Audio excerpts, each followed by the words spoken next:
Cuma saya ingin menjelaskan di sini bahawa apa yang kita ambil adalah pegawai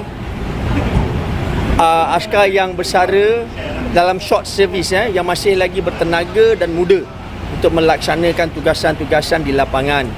Dalam konteks apa, kita akan perlu melihat kepakaran masing-masing dan kehendak AKPS di tempat tersebut. Di sini sudah tentu kita mungkin memerlukan, tapi daripada sudut kerja yang bagaimana? Sebab kita tahu mungkin pegawai TLDM sesuai di sini kan, dan mereka lebih fasih perihal kapal dan sebagainya, mungkin mereka sesuai. Itu perbincangan lanjut saya ataupun agensi saya dengan pihak veteran ATM. Barang kalau orang nak menyudup, dia akan letak benda yang baik di hadapan dan letak benda di belakang. Secara konvensionalnya, kita terpaksa memunggah barang ini untuk melihat apa isi kandungan di dalam.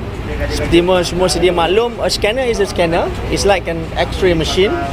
Until orang yang boleh membacanya dengan baik, barulah kita tahu bahawa barang itu adalah barang yang terlarang.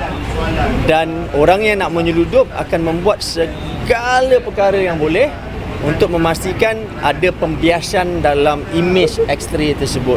Di sinilah kepakaran dan keikhlasan pegawai bertugas tersebut amat ditagih oleh AKPS.